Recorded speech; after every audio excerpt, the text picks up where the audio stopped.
de le faire, est-ce qu'on peut se lever ensemble? Et puis, bienvenue à tous ceux qui nous visitent, les familles, les amis, les visiteurs, soyez ici comme chez vous. On frappe dans nos mains ensemble et on chante ces paroles, on déclare avec joie, avec les baptisés, on célèbre Dieu. Je louerai sur les monts et du fond des vallées. Quand je suis confiant ou quand sombre ma foi, je louerai dans la crainte, dans l'insécurité. Ma louange est un fleuve qui emporte l'ennemi. On le déclare ensemble ce matin. Et tant que je vivrai, tout en moi chantera béni l'Éternel, oh mon âme. Béni l'Éternel, oh mon âme. Je louerai peu importe ce que dicte mon âme. Je louerai car je sais que tu restes au contrôle. Ma louange est une arme, plus qu'un simple chant. Ma louange est le cri qui détruit Jéricho. Et tant que je vivrai, et tant que je vivrai, tout en moi chantera béni l'Éternel, oh mon âme. Béni l'Éternel, oh mon âme. J'élève ma voix, mon Dieu est vivant, rien n'arrêtera ma louange. Béni l'Éternel, oh mon âme.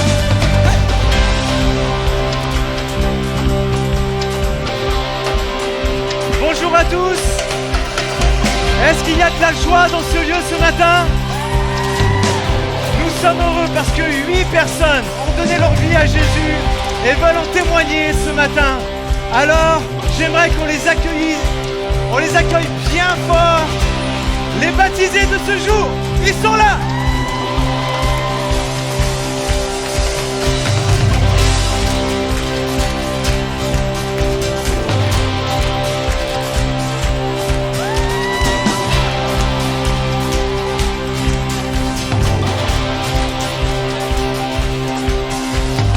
Ton autorité, ta majesté, pour ta victoire, oh Dieu, je te louerai. Pour ta fidélité, ta sainteté,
Amen.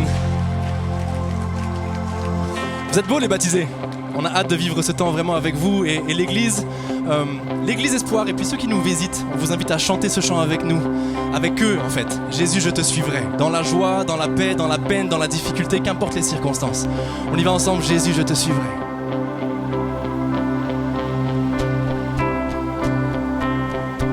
Dans la joie. Dans la joie, quand le soleil m'inonde, sur les monts où ta présence abonde. Oh, on le dit ensemble, Jésus, je te suivrai. Jésus, je te suivrai. Dans la peine, quand mon âme sombre, dans la vallée du deuil et de l'ombre. Oh, oui, Jésus, je te suivrai, car tu es mort pour moi. Car tu es mort pour moi. Je vivrai pour toi. Oh, nos voix s'élèvent, tu t'es offert. Tu t'es offert sans rien garder. Tu as souffert pour me sauver.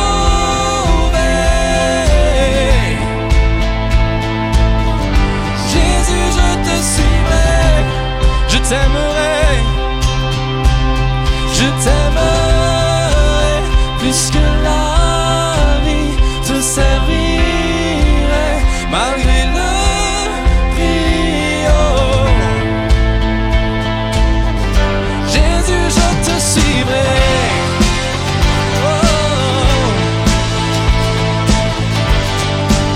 Oh, confiant quand ma foi est dans le doute, quand ma paix semble fondre. Oh, oh, oui, Jésus, je te suivrai, car tu es mort, car tu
es mort pour moi.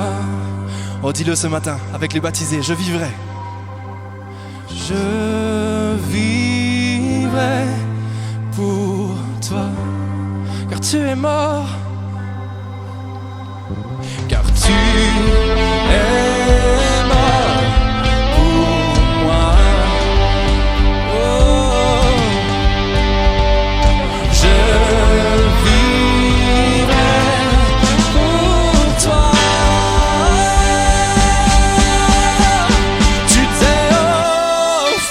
Sans rien garder, tu as souffert pour me sauver.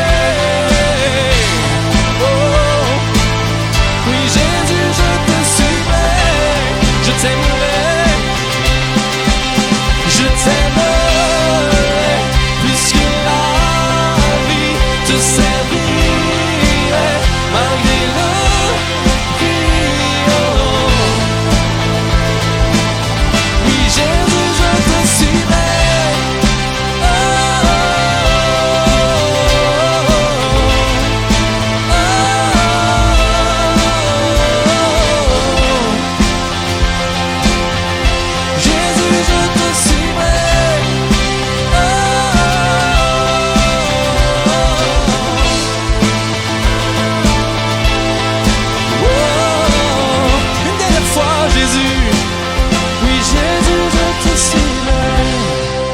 rechantons nos voix ensemble, car tu es mort.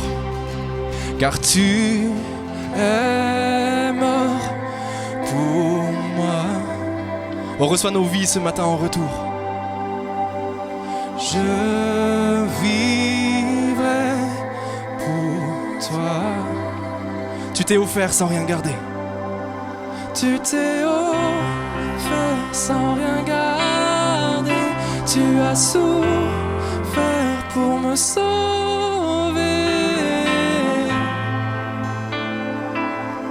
Jésus, je te suivrai. Oh, apprends-nous à t'aimer, Seigneur.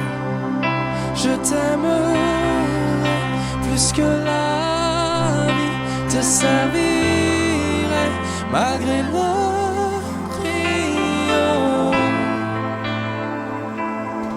Jésus, je te suivrai.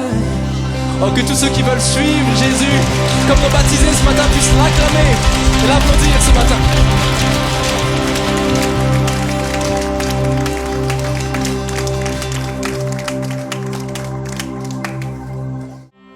Bonjour à tous, on est super heureux de vous accueillir ici.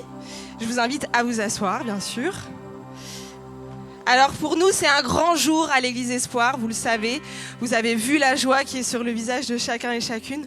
On est tellement heureux quand on peut célébrer les baptêmes parce que dans notre Église, c'est quelque chose qui est cher à notre cœur, de pouvoir voir des cœurs, des jeunes, des moins jeunes, des gens qui se donnent à Jésus et qui acceptent Jésus dans leur cœur pour pouvoir marcher avec lui. C'est ce qui est le plus important à nos yeux. Donc je tiens à vous dire à tous et à toutes, bienvenue pour ceux qui viennent là pour la première fois. Je me présente, je suis votre hôte. Pour ceux qui ne me connaissent pas, je m'appelle Alicia. Et aujourd'hui, je vais être là pour accompagner les baptisés, donc vos proches, qui vont pouvoir apporter leur témoignage. Donc leur témoignage, en gros, c'est leur histoire de vie. Qu'est-ce qui les a amenés ici et qu'est-ce qui les a amenés à passer par les eaux du baptême.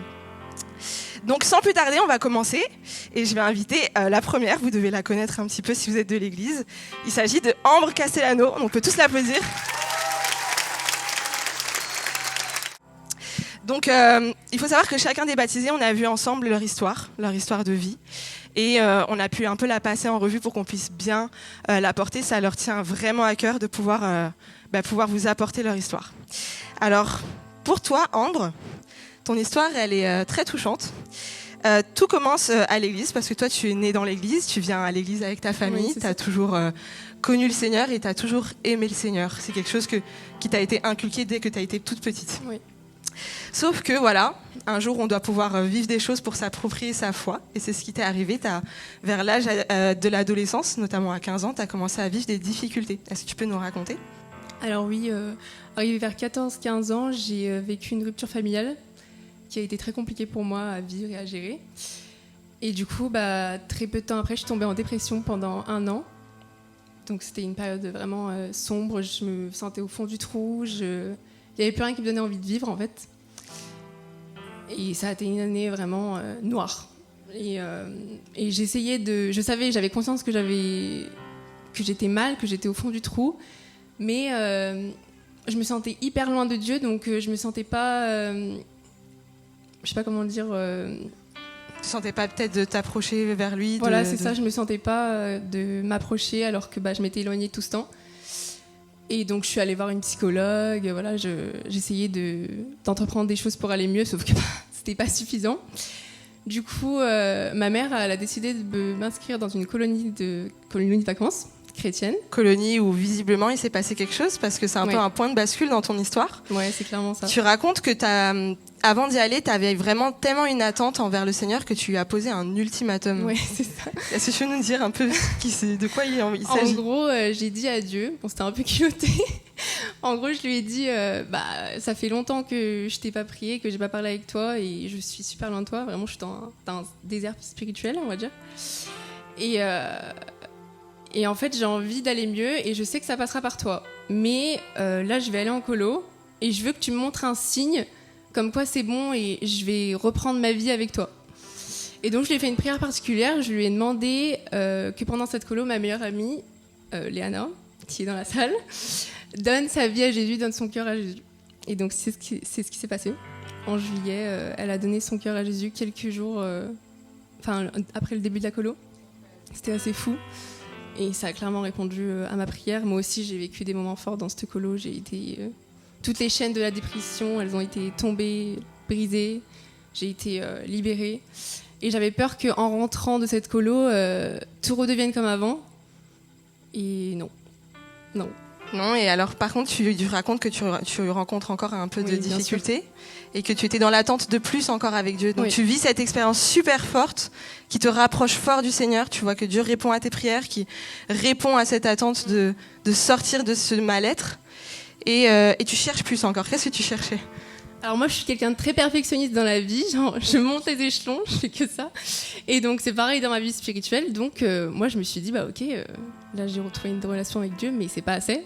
Donc, je vais être baptisée du Saint-Esprit. Et pendant 1 an, j'ai recherché ça, et ça venait pas. Je suis allée dans plein de réunions. Je suis allée à ECHO, un gros congrès de chrétiens où il y a beaucoup de choses qui se passent. Et on rappelle pour ceux qui ne savent pas, le baptême du Saint-Esprit, c'est de recevoir le Saint-Esprit de Dieu d'une manière assez particulière. Ouais. Et donc pendant 1 an, je le cherche et tout. Et puis à un moment, je lâche l'affaire. Je me dis, mais c'est bizarre, je le prends pas et tout. Enfin, ça vient pas, quoi.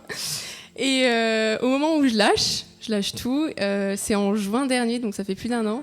C'était à une réunion à Saint-Étienne et il y avait des amis qui étaient avec moi d'ailleurs. Et en fait, ça y est, j'ai été baptisée du Saint-Esprit. Donc tout bascule. Tout bascule. C'est vraiment. Ce jour-là, j'ai vécu tellement de choses fortes avec Dieu, c'était incroyable, vraiment. Et c'est depuis ce jour-là que j'ai voulu me faire baptiser. En fait, j'ai vraiment pris conscience de l'amour de Dieu pour moi. C'était tellement fort que je me suis dit, mais il faut que je me fasse baptiser, quoi. Faut pas que je reste comme ça. Et on est très heureux que tout ça soit passé parce que c'est ce qui t'amène ici aujourd'hui. Et alors du coup, raconte-nous où est-ce que tu en es aujourd'hui, comment tu vis ta relation avec Dieu, où est-ce que tu en es ? Alors aujourd'hui, bien sûr, la vie, c'est pas tout beau tout rose, même pour les chrétiens, donc il y a des difficultés. Mais la différence avec avant, c'est que maintenant, j'affronte les difficultés avec Dieu. Et c'est tellement différent. Maintenant, même dans les difficultés, j'ai la paix. Je sais que Dieu est avec moi au contrôle et qu'il guide mes pas. Même quand j'ai peur, il agit et voilà. Amen. Et aujourd'hui, tu aimes à dire que qu'est-ce que ça représente pour toi aujourd'hui ? C'est le commencement de ma vie chrétienne. C'est le premier jour du reste de ma vie. Yes.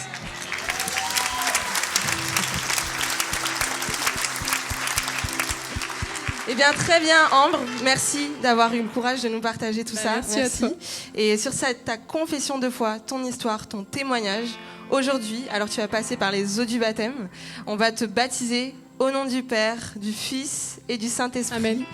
Alors aujourd'hui, Ambre, est-ce que devant tous ceux qui t'aiment et tous ceux qui sont devant toi aujourd'hui, est-ce que tu es prête à accepter et à t'engager pour Jésus jusqu'à la fin de tes jours ? Bien sûr, Ah, j'attends yes. que ça.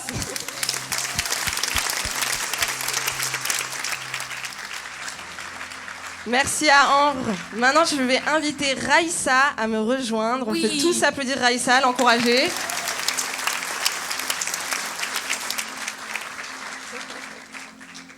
La belle Raïssa. Ah, merci. Quel accueil. Raïssa, comment est-ce que tu vas ? Comment est-ce que tu te sens ? Je vais bien, je me sens bien par la grâce de Dieu. Je sais que Raïssa, tu fais pas partie de ceux qui sont très stressés aujourd'hui parce que tu attends ce jour avec impatience. Ah, gloire à Dieu, gloire à Dieu. Pour moi, ça devait être fait déjà depuis. Ouais. Eh bien, on va y venir justement. Ton histoire est passionnante, Merci. tout comme celle de toutes les histoires. Toi, Raïssa, c'est un peu différent de l'histoire précédente. C'est que tu grandis dans un contexte catholique. Oui. Tu as vécu un peu le parcours classique. Tu te fais baptiser étant bébé, tu prends les sacrements et puis en fait, tu passes un petit peu à autre chose dans ta vie. Et puis malheureusement, à l'âge de 13 ans, tu vis la perte de ton papa. Et là commence une histoire familiale un peu compliquée. Et c'est le début des difficultés pour toi. Est-ce que tu peux nous décrire un peu cette situation que tu as vécue à ce moment-là ? Effectivement, alors le décès de mon père, je l'ai vécu comme un grand choc. Et ce traumatisme, je l'ai traîné pendant de longues années. J'en voulais à la terre entière parce que je ne pouvais tout simplement pas perdre mon père. On était très proches. Et quelques temps après, les relations ont été très difficiles avec ma mère. Et toujours en étant mineure, j'ai dû quitter la maison. Je suis partie fâchée de chez moi. Et du coup, j'ai basculé dans une vie d'adulte. J'avais tout chez moi, mais là, pour le coup, je devais prendre mes propres décisions, subvenir à mes besoins, ce que je n'avais jamais fait. Mais par la grâce de Dieu, j'avais comme une main invisible, mais qui me guidait, je ne comprenais pas. J'étais dans une espèce de petite folie, mais en même temps, j'avais une paix profonde et je n'avais peur de rien. Bref, incroyable. Je me dis, mais waouh, ok. Et c'est ça qui m'a permis d'avancer. Ouais, donc ça, c'est cette chose qui te porte. À l'époque, tu n'as peut-être pas encore totalement conscience de ce qui se passe, mais tout se vient de ton éducation religieuse un petit peu. Absolument. Et puis, tu vis un point de bascule dans ta vie aussi. Tout commence par le moment où tu apprends que tu es enceinte de ton premier enfant. Puis tu rencontres des difficultés avec ton conjoint de l'époque qui te demande d'interrompre cette grossesse. Oh là là. Et là, tu vis un premier point de bascule avec le Seigneur, avec Dieu. Est-ce que tu peux nous en parler un peu plus ? Alors, ça a été très dur parce que pour moi, c'était un peu du ça passe ou ça casse. Parce que lui, il était convaincu que c'était la seule chose à faire en ce moment-là. J'étais trop jeune et accueillir un enfant, pas possible. Et moi, je lui ai dit non. Avec ma foi, avec mes convictions religieuses, avec l'éducation que j'ai reçue, pour moi, il n'est pas question que j'interrompe cette grossesse, quoi qu'il advienne. En fait, du coup, j'ai pris position et j'ai appelé Dieu à témoin.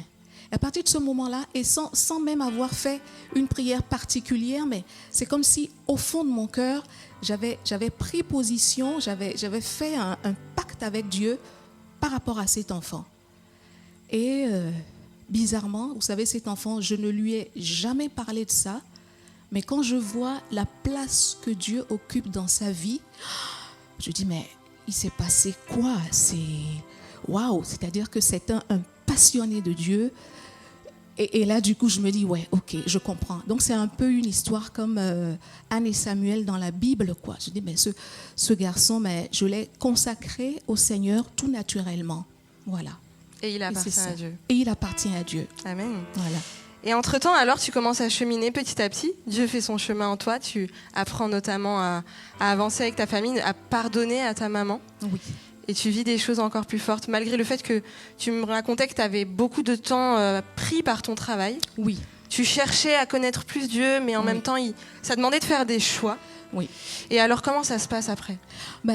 Très difficile parce que, en même temps, avec la bénédiction de Dieu, niveau professionnel, tout allait très bien. Je voyageais beaucoup, je travaillais les week-ends et donc, pas moyen de consacrer plus de temps à Dieu. Je voyais la main de Dieu dans ma vie, mais j'arrivais toujours pas à lui donner la place qu'il faut. Et mon fils, à chaque fois, il repasse une couche. « Maman, es-tu sauvée ? Mais maman, si tu meurs aujourd'hui, est-ce que tu sais où tu iras ? Alors, est-ce que tu as lu ta Bible ? » Donc, alors lui, à chaque fois, il revient. Je dis, mais oui, mais il va falloir que je fasse quelque chose. Et du coup, je dis, bon, heureusement, aujourd'hui, on a Internet, on a les réseaux sociaux.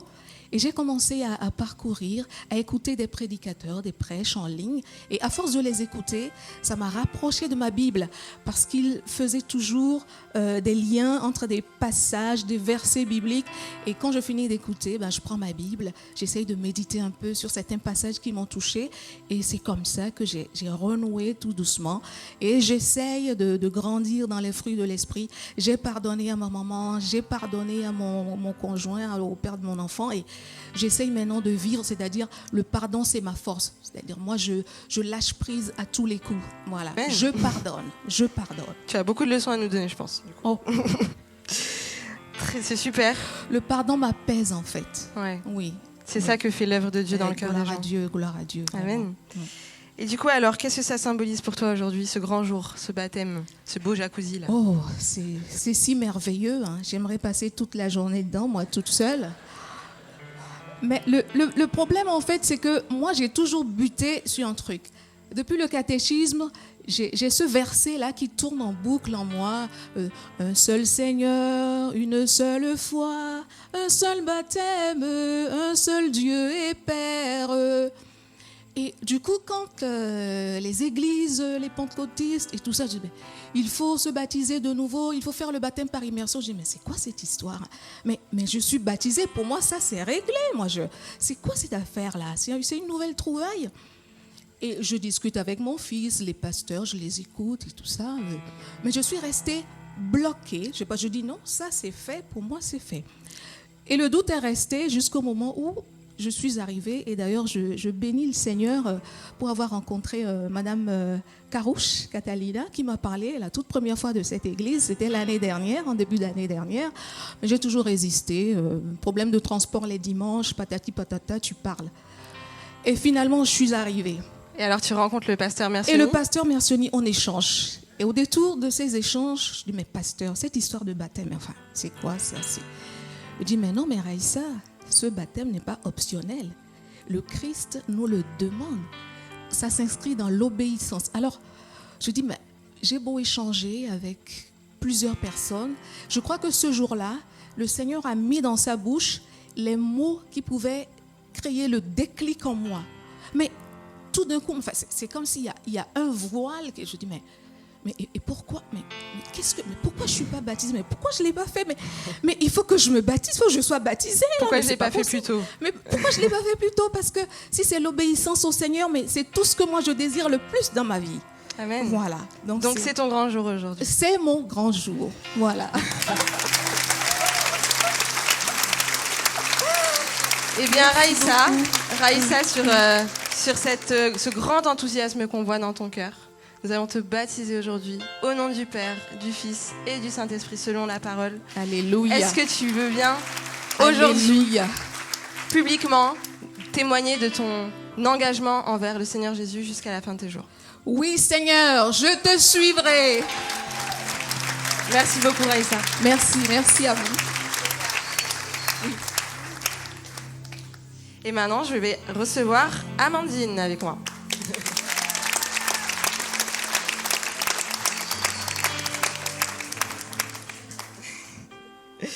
Alors, Amandine, on est ravis de te recevoir aujourd'hui. Je suis ravie que tu puisses avoir l'opportunité de raconter ta belle histoire aussi.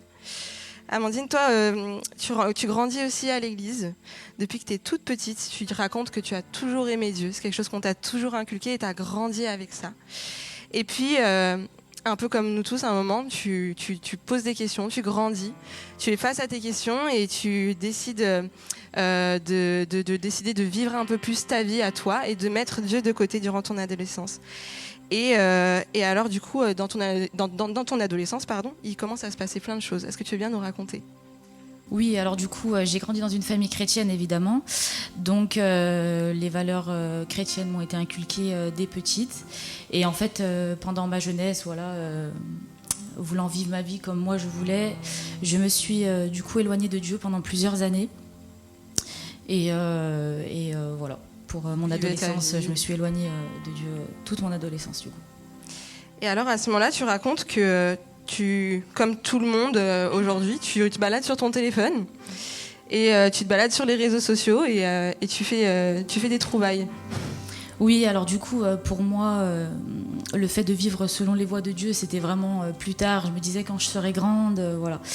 Et en fait, sur des réseaux sociaux, je voyais les jeunes de mon âge en fait pratiquer leur foi et aimer Dieu vraiment à mon âge, quoi, et vivre selon les voies de Dieu même en étant jeune. Et je me suis dit qu'en fait c'était tout à fait possible et que en fait j'avais envie d'avoir cette vie-là moi aussi et de pouvoir consacrer ma vie vraiment à Dieu. Et donc tu vois ces vidéos-là, tu vois ces choses qui t'inspirent et puis progressivement tu décides de revenir un peu à l'église, de renouer un peu plus avec ta foi et tu commences à sentir des changements en toi. Oui, du coup, c'est vrai que mes parents me disaient toujours « Alors, tu viens avec nous ce dimanche à l'église ?» Et pendant plusieurs années, j'ai décliné. Et c'est vrai qu'un jour, j'ai proposé du coup à ma mère de revenir avec elle à l'église, donc anciennement le local où on était avant. Et du coup, ce jour-là, je me suis dit « Où tu étais toutes ces années ?» Et voilà. Donc j'ai été émue en retournant à l'église ce jour-là. Tu t'es demandé pourquoi est-ce que je suis pas revenue plus tôt. Exactement. Et puis tu racontes que tu as une amie qui apprend que tu vas à l'église, que c'est un peu cette vie que tu commences à recommencer à vivre et elle a besoin de ton aide. Qu'est-ce qui se passe à ce moment-là ? Du coup, c'est une amie à moi qui n'est pas du tout chrétienne de base, mais qui savait que moi, je venais à l'église tous les dimanches et que j'avais la foi. Et en fait, son bébé était malade et devait, si ça continuait, passer par la case opération, sauf que c'était un bébé voilà, donc fragile, bien évidemment, donc pour une maman, c'est compliqué. Et du coup, elle voulait tout tenter, en fait, pour guérir son enfant. Donc, les traitements n'ont pas fonctionné. Et donc c'est d'elle-même en fait qui me demande si elle peut m'accompagner un dimanche matin à l'église, et je lui ai dit avec plaisir. Donc elle est venue ce jour-là avec moi, et dès la louange elle a été touchée dès le début, et à la fin du culte du coup on demande à Mère Sionnie de prier pour sa fille, et quelques temps après du coup elle avait rendez-vous chez le médecin avec sa fille, et le médecin a dit que, enfin le médecin n'a pas compris, mais elle était totalement guérie. Wow. Et incroyable. Et voilà. Tu vois que ça t'émeut?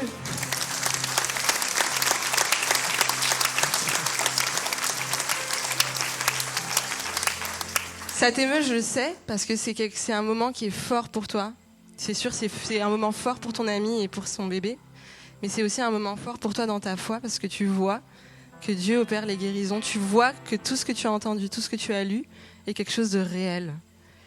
Et alors à ce moment-là, tu commences à vraiment t'attacher à Dieu, t'attacher à Jésus et décider de vivre pour lui et avec lui. Exactement, en fait, je voulais voir la puissance de Dieu dans ma vie ou dans mon entourage. Et en fait, là, ça m'a fait vraiment... c'était le cas, en fait. Donc, du coup, ça a conforté encore plus. Et tu m'as raconté alors toutes les choses que tu as vécues, assez incroyables, à chaque fois que tu avais des difficultés, et que, notamment pour ta recherche d'alternance. Oui, du coup, je recherchais une alternance. Du coup, je m'y suis prise un peu tard, et c'était compliqué autour de chez moi. Voilà, ils avaient déjà trouvé leur alternant où ils n'en prenaient pas, et du coup, j'ai trouvé très facilement mon alternance par la suite. D'une manière assez miraculeuse. Exactement, et depuis, tu vis un peu ces choses-là avec le Seigneur. Exactement. Et te voilà du coup aujourd'hui, ici, avec nous. Et alors du coup, qu'est-ce que ça signifie pour toi de prendre ce baptême aujourd'hui? Ça signifie le début de grandes choses, et ça marque un tournant dans ma vie. Voilà. C'est super. Est-ce que tu penses que tu aurais pu le faire plus tôt, ou est-ce qu'il y avait des choses qui te bloquaient? Oui, il y avait des choses qui me bloquaient. C'était vraiment un cheminement. Tu me racontes qu'à ce moment-là, tu pensais qu'il fallait être parfait pour se faire baptêmer. Oui, exactement. Pour moi, le baptême, c'était vraiment quand je serais parfaite, et j'ai compris qu'en fait, un être humain n'est jamais parfait, et un être humain est pécheur. Donc voilà, j'ai décidé de me faire baptiser aujourd'hui, et c'était le but de ce cheminement. Et on est très heureux pour toi. Merci. On est content que toute cette histoire t'ait menée là, et on t'applaudit tous.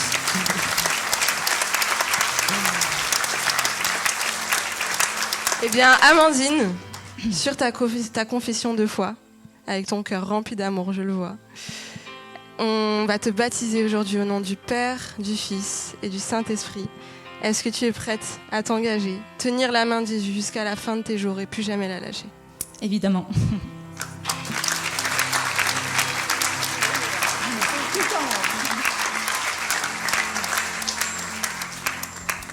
Je suis désolée, je suis un peu émue. Et bien maintenant, on va recevoir Elisa avec nous.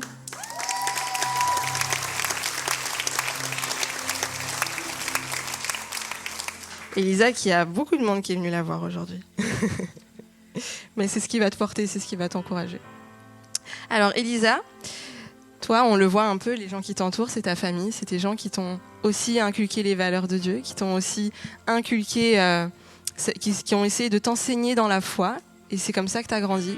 Tu m'as raconté que même quand tu étais toute petite, à l'âge de 3 ans, ta maman t'apprenait déjà à prier. Et c'est quelque chose qui t'a toujours porté, qui t'a toujours marqué. Tu dis que tu as toujours voulu aimer Dieu et garder dans ton cœur. Et puis, l'année dernière, malheureusement, durant ton parcours scolaire, tu vis ce qu'on appelle le harcèlement scolaire. Et alors là, c'est un peu une descente pour toi et le début de beaucoup de difficultés. Est-ce que tu veux bien nous décrire un peu cette situation ? Pendant 7 mois, j'ai vécu le harcèlement scolaire. Tous les jours, c'était des moqueries, de la violence et des insultes. Et quand j'entrais chez moi, le soir, ça continue sur les réseaux sociaux. Donc le soir, quand j'entrais chez moi, je m'enfermais dans ma chambre je me mettais dans le noir et je me mettais à pleurer en me faisant du mal parce que la seule envie que j'avais, c'était de me suicider.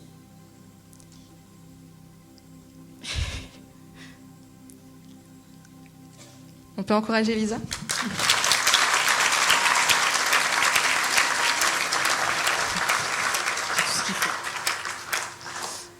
T'inquiète pas, prends ton temps. C'est pas des choses anodines que tu nous racontes, donc vraiment prends ton temps. On est tous là. Donc j'avais une douleur en moi qui voulait pas partir. Et une fois, j'ai prié Dieu aussi. Et je lui ai dit, mais je suis ta fille, non ? T'es mon père. Pourquoi tu me laisses souffrir ? Pourquoi tu me laisses comme ça ? Donc j'étais désespérée. Et alors là, tu continues dans ce moment un peu sombre pour toi, plus qu'un peu d'ailleurs. Et tu es amenée à devoir consulter un médecin qui te parle d'être interné. Parce qu'il en va de ta survie, il en va de ta vie. Et là, tu as un déclic. Tu as un déclic qui te vient et tu te dis, en fait, il faut que ça aille mieux, je veux pas y aller. Alors, qu'est-ce qui se passe à ce moment-là, Elisa ? Alors, je consulte mon médecin et il me dit que je suis entrée dans une dépression et que le mieux pour moi, c'était d'aller en hôpital psychiatrique.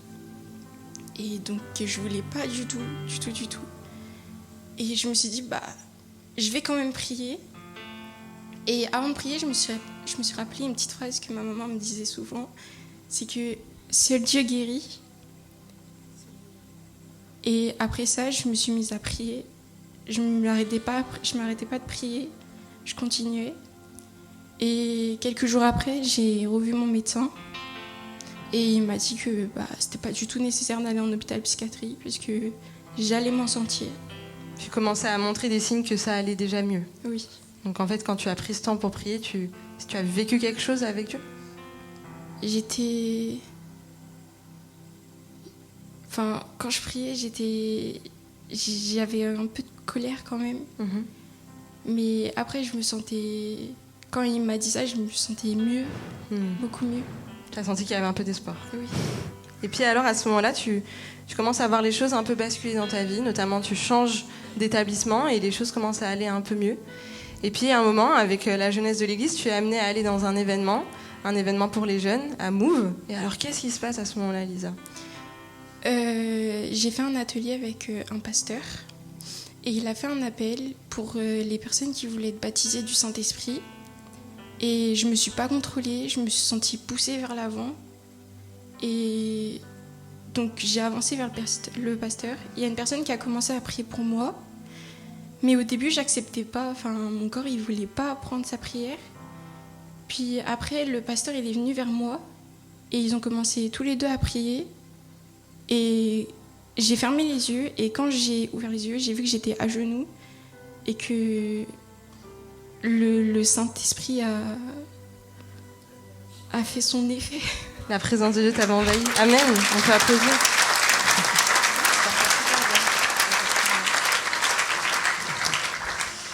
Et alors à ce moment-là, tu m'as raconté que d'un coup, tu as l'impression que toute la douleur qui pouvait t'envahir, que tu ressentais, avait comme disparu. Oui. Tout quand je me suis levée, je me suis sentie nouvelle. J'avais plus cette douleur, j'avais pas l'impression que c'était moi. J'étais comme neuf.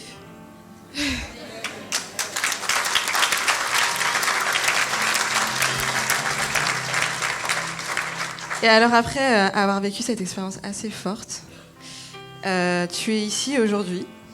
Et alors je voulais savoir comment est-ce que tu te sens ? Qu'en est-il de ta vie aujourd'hui ? Où est-ce que tu en es ? Je me sens beaucoup mieux. Et pour le baptême, ce qui m'a surtout motivée, c'est le décès de ma tati. Et ma tati, c'était une femme très très croyante. Et elle était très souffrante. Et avant de fermer ses yeux, elle s'est mise à genoux et elle a prié pour chaque membre de ma famille. Puis il y a ma mamie aussi, qui a l'Alzheimer, pardon. Et malgré qu'elle a tout oublié, elle n'a jamais oublié ce que Dieu a fait pour elle et ce qu'elle a appris grâce à Dieu.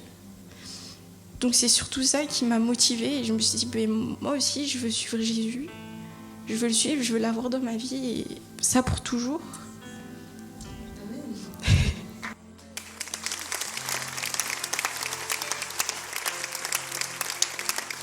Et alors Elisa, comme tous les autres, je vais te poser la grande question.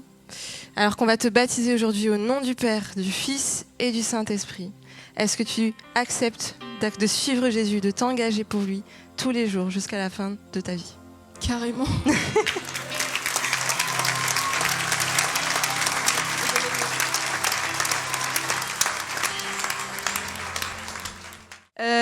Joseph, excuse-moi pour ça.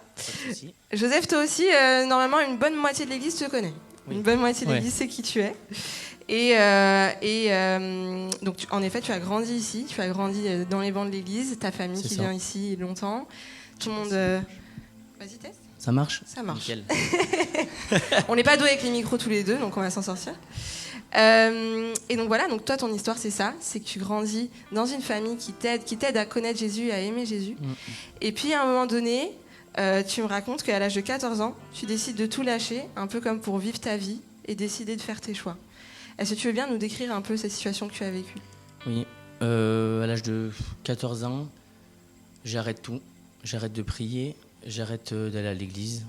Je fais ma crise d'adolescence un peu. Je vais en soirée, boîte de nuit, alcool. Et je me rends compte que je commence à perdre un peu ma famille. Parce que j'arrête de parler à mon père pendant longtemps. Il y a eu la perte aussi de mon grand-père, bienvenue. C'était le pilier de la famille. Et je suis là aussi pour le rendre fier, pour rendre fier mon père, toute ma famille. Et que tout ce que tu as fait, ça a apporté ses fruits, papa. Et donc voilà, après, au bout de 2-3 ans, je me suis rendu compte que j'étais pas heureux et que tout ce que j'ai fait, c'était tout ce que je faisais, ça m'apportait rien. Tu parles d'un déclic que tu as vécu? J'ai eu le déclic, ouais. Il y a 2-3 ans, j'arrête, je me pose, je me remets à prier, je me remets à lire ma Bible, je recommence à poser des questions à mon père sur ce que c'est un peu l'église, parce que depuis de l'âge à 13 ans, on apprend, mais on n'apprend pas tout. Mais grâce à ça, j'avais, lors de mon adolescence, grâce à ce qu'il m'a appris, ça m'a évité de faire pas mal d'erreurs. Et donc j'ai eu le déclic, j'ai dit, on va aller, je vais retourner à l'église. Et ça tombait bien, c'était à l'église du Grand Pont. Ils avaient loué une salle. J'ai jamais autant pleuré de toute ma vie quand j'étais à l'église, quand je suis retourné là-bas. Je suis sorti. T'as pleuré parce que quoi? T'as la senti... louange, j'ai senti qu'il y avait quelque chose, le Saint-Esprit, il était là. Et quand je suis sorti de l'église, je me sentais libre, j'avais un point en moi. Et j'ai dit, plus jamais je renierai l'église, quoi. Plus jamais tu renieras ta foi. Et c'est ce qui t'amène aussi aujourd'hui ici à passer par les eaux du baptême. Et alors que tu as tiré un trait sur ton ancienne vie, qui est le Joseph qui va prendre son baptême aujourd'hui? Joseph libre, Joseph avec Jésus, pour la vie et une nouvelle personne. Et on va dire c'est le renouveau d'une belle histoire, j'espère. Amen, on peut s'applaudir. Ah ouais. Eh bien Joseph, sur ta confession de foi, ton témoignage, nous allons te baptiser aujourd'hui au nom du Père, du Fils et du Saint-Esprit. Est-ce que tu veux prendre l'engagement aujourd'hui de suivre Jésus jusqu'à la fin? Oui, et pour la vie.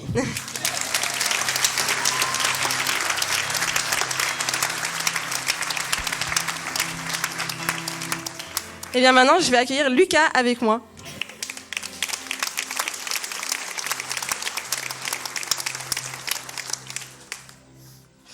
J'essaye de les rassurer à chaque fois parce qu'ils sont un petit peu stressés. Mais vous vous en sortez super bien. Ils s'en sortent très bien, non? Voilà, tu vois, tout le monde le dit. Alors Lucas, toi aussi, ton histoire, elle est unique. Toi, tu grandis aussi un peu dans un arrière-plan religieux, plus dans le catholicisme. Et tu entends parler de Dieu, de Jésus, pendant tes cours de catéchisme, à la messe, mais ça t'intéresse pas plus que ça. Et puis, tu n'en démontres pas vraiment d'intérêt. Et puis, à l'adolescence, tu délaisses un petit peu ta foi, ou en tout cas ce qu'on essaye de t'inculquer de la foi, jusqu'à renier l'existence de Dieu. Et puis, alors, tu rentres un peu dans une quête de sens. Est-ce que tu peux nous expliquer? Alors oui, partir de 15 ans, en fait, j'ai renié Dieu. Je disais que dans mon cœur, Dieu n'existait pas. Et j'ai essayé de vivre par ma propre morale, pour mes propres intérêts. Et puis, j'ai senti en fait en moi qu'il y avait un vide et que j'essayais de chercher d'où venait ça. Et en réalité, j'ai commencé à chercher des spiritualités alternatives. Et puis, en fait, ça m'a mené vraiment à la perdition. Tu cherchais du sens un petit peu ailleurs sans vraiment trouver. C'est ça. Et alors, à un moment, vient un peu le point de bascule. Tu vis des expériences difficiles dans ta vie. Tu te retrouves seule suite à des ruptures amicales, amoureuses. Et puis, tu es un peu face à toi-même pour la première fois. Tu en ressors très affecté. Et tu recherches une solution. Oui, alors, il s'est passé quelque chose un soir. En fait, c'est que ça faisait des mois que j'arrivais plus à dormir. Parce que j'étais tellement tourmenté par cette pression, par cette trahison, par ces injustices, que j'en trouvais plus le sommeil. Et puis tellement qu'un soir c'était tellement fort que j'ai cru en perdre la tête. Et à ce moment-là, la seule chose qui est venue de mon cœur, c'est Jésus, sauve-moi. Et à ce moment-là, Jésus a calmé. Amen. T'as senti vraiment que t'as vécu une expérience forte avec Dieu au moment où tu prononces ce mot-là. Tu me dis, tu prononces Jésus. Totalement. Et puis, je me suis endormi comme un bébé alors que ça faisait des mois que j'arrivais plus à dormir. Et le lendemain, je me suis réveillé totalement apaisé. Et ça m'a mis la puce à l'oreille. Je me suis dit, mais en fait, il y a vraiment quelque chose. Il y a vraiment quelque chose d'incroyable, en fait, dans ce nom, dans cette phrase-là, Jésus, sauve-moi. Et alors que tu as vécu cette expérience qui est forte, tu te poses plein de questions, tu décides de trouver des réponses, cette fois-ci dans la Bible. Comment se passe cette quête ? Alors j'ai commencé à me renseigner si la Bible était exacte, si elle n'était pas falsifiée, comme on peut entendre, vous savez, de partout. Et puis j'ai commencé mes recherches, j'ai recherché avec foi, avec persévérance, pour trouver la vérité. Et j'ai commencé à lire la Bible intégralement, et même commencé à étudier plus en profondeur avec des théologiens. Et puis, gloire à Dieu. Gloire à Dieu. Et depuis alors, tu marches avec Dieu. Et depuis, j'ai fait ça à peu près pendant 1 an tout seul de mon côté. Et au final, en fait, je me suis rendu compte qu'il fallait que je trouve en fait des frères et des sœurs qui partageaient la même foi que moi. Et donc j'ai recherché une église au plus proche de chez moi, évangélique, alors que j'étais catholique de base. Et puis j'ai trouvé Église Espoir. Amen. Et maintenant, ça va faire 2 ans que tu es là, ça va faire 3 ans que tu chemines avec Dieu. Et aujourd'hui, tu vas pouvoir publiquement montrer un peu cet engagement que tu as fait déjà il y a quelques temps. Et alors ça représente quoi pour toi aujourd'hui, passer par les eaux du baptême, Lucas ? Ça représente mon engagement pour Jésus, pour Dieu, pour un témoignage devant vous. Et puis ça représente tellement que j'aurais même pas les mots en fait. Ça se comprend. On peut applaudir Lucas, on peut l'encourager. Eh bien Lucas, ça marche. Lucas, sur ton témoignage et ta confession de foi, nous allons te baptiser aujourd'hui au nom du Père, du Fils et du Saint-Esprit. Est-ce que tu décides publiquement de t'engager avec Jésus, ce jusqu'à la fin de tes jours ? Pour toujours. Amen.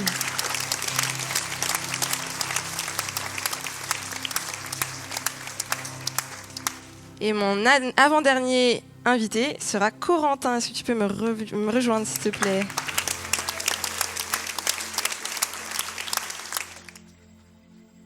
Corentin, bienvenue. Merci. Je sais que tu étais aussi un petit peu stressé. Est-ce que tu te sens bien ? Ça va. Ouais, c'est pas facile, je rappelle, c'est pas facile de venir là sur une estrade et de parler à plus de 200 personnes et de raconter un peu toute sa vie et les choses les plus intimes. Mais on va bien s'en sortir. Alors Corentin, toi ton histoire, ton contexte un peu, c'est que tu viens d'une famille aimante, une famille mais qui ne t'inculque pas les valeurs que tu partages aujourd'hui, puis tu grandis pas dans la foi, à l'exception de tes grands-parents si je me trompe pas. En tout cas, c'est pas quelque chose dans lequel tu évolues et tu grandis loin donc de la notion de l'existence de Dieu. Mais pourtant, tu es là aujourd'hui parmi nous. Et tout commence à l'adolescence dans ton histoire, notamment au lycée. Est-ce que tu peux nous raconter ? Oui, totalement. Une année, on va dire, importante dans ma vie, ça a été mon année de seconde, ma première année de lycée. C'est une année où clairement je renie Dieu. Tout ce qui se rapproche de près ou de loin de Dieu, je le renie. Pour la petite anecdote, même en histoire, on étudie les croisades, les guerres religieuses, et je partais du cours d'histoire. Je me disais, mais comment au XXIe siècle on peut croire en un Dieu en fait, une forme supérieure, avec tout ce qu'on a découvert avec la science, c'est pas possible. Et c'est aussi une année très difficile pour moi, donc voilà. Tu racontes que tu vis des choses difficiles pour toi. Tu rencontres des grosses difficultés qui t'amènent à séjourner à l'hôpital.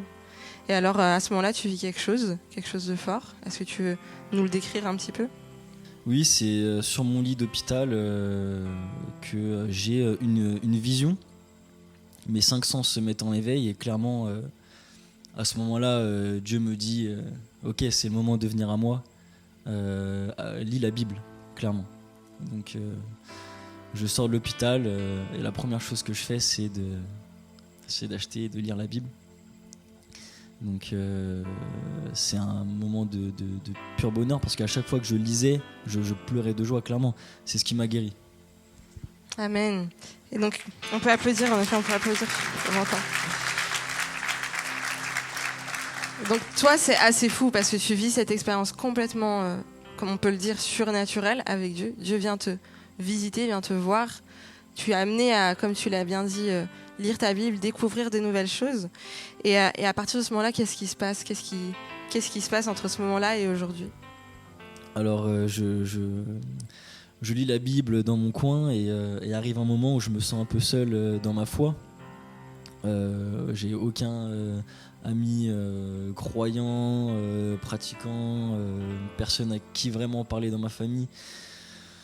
Donc je prie pour que Dieu m'amène des frères et sœurs avec qui communier.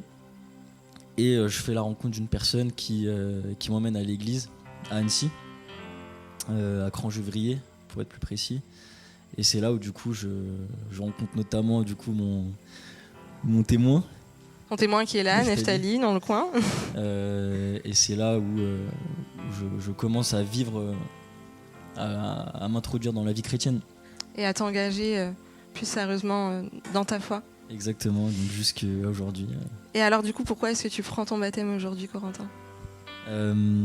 Aujourd'hui, en fait, j'ai rencontré du coup Dieu en 2016 et j'avais rien compris au baptême. Pour moi, le baptême, c'était la finalité.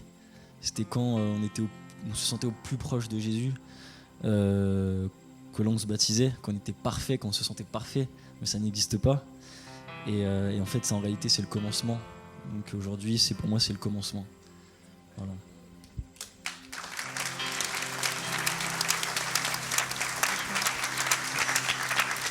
Eh bien, Corentin, pour commencer cette nouvelle vie qui s'offre à toi, nous allons te baptiser au nom du Père, du Fils et du Saint-Esprit. Est-ce que tu décides aujourd'hui devant tous de choisir Jésus jusqu'à la fin de ta vie ? Bien sûr, bien sûr.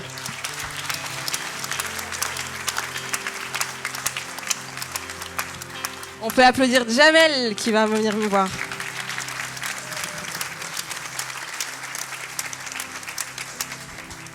Bonjour à tous. Bonjour Jamel. Jamel, je sais que c'est un moment très important pour toi. Ouais. Ça a très bien se passer. Ouais. Ça a très bien se passer. Tu as une histoire assez folle. Et tu es là aujourd'hui avec nous. On va la raconter. Toi, Jamel, ton contexte familial est assez différent des autres histoires qu'on a entendues. Tu viens pas d'une famille croyante du tout. Tu grandis dans ton début de vie est pas facile. parce que tu grandis avec un père qui est alcoolique. Puis très rapidement, tu es placé en foyer. Et puis tu commences une vie avec des difficultés. C'est comme ça que démarrent un peu les choses. Est-ce que tu peux nous en parler ? En gros,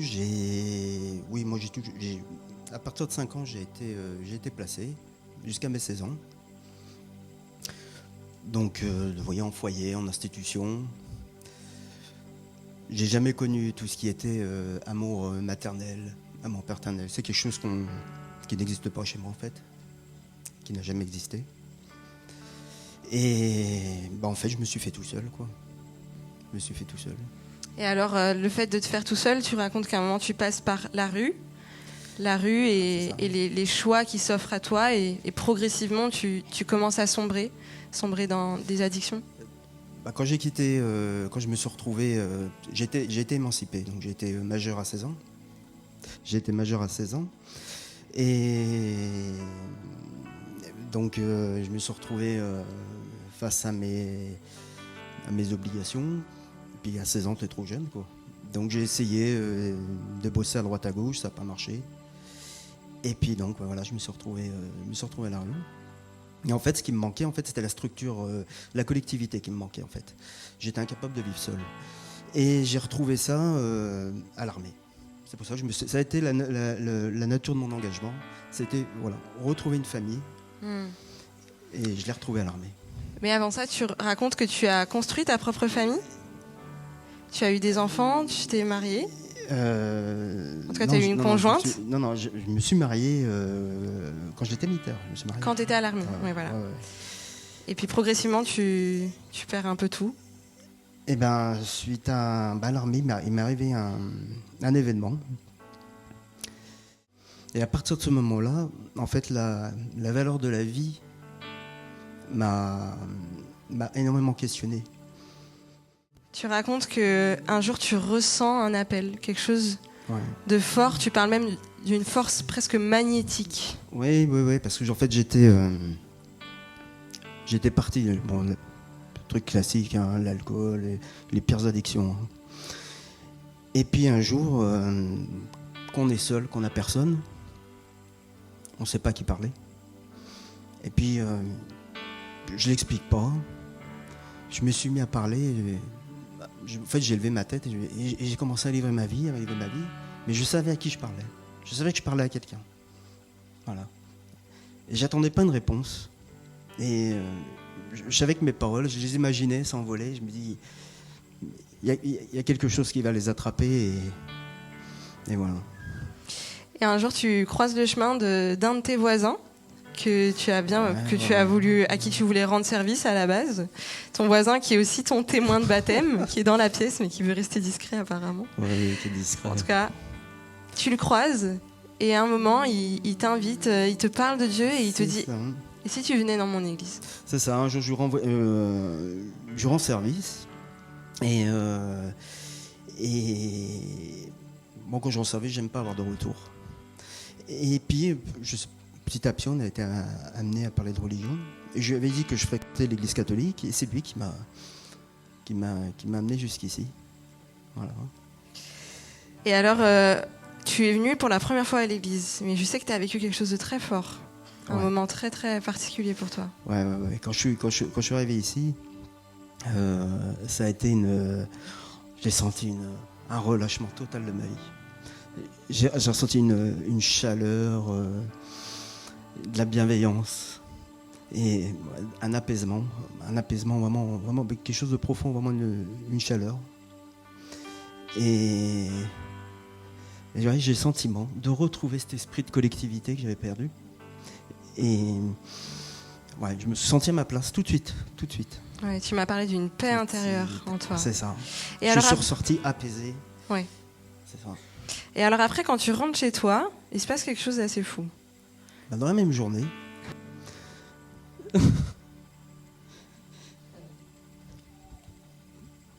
j'avais pas vu mes filles depuis pas loin de 10 ans.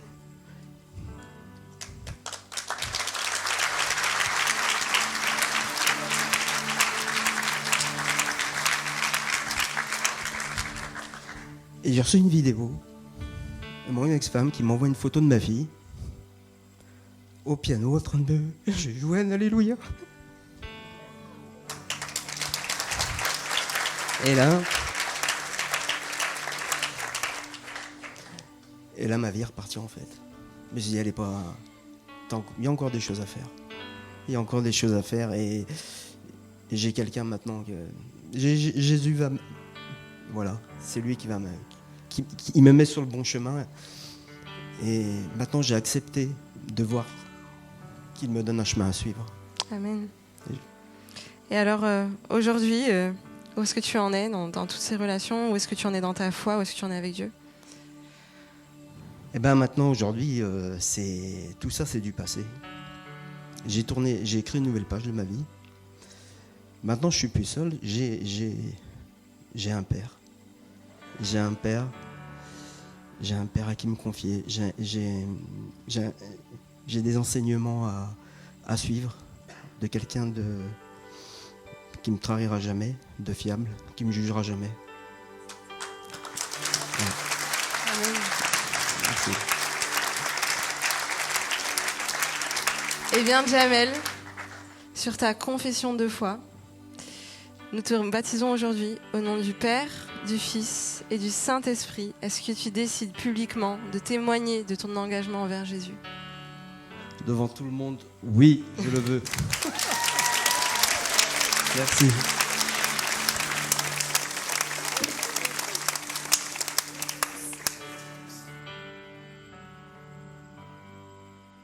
Merci beaucoup. Hop. 1, 2, 1, 2, ok. Merci beaucoup à Alicia et à tous les baptisés. Est-ce qu'on peut vraiment encore une fois les encourager?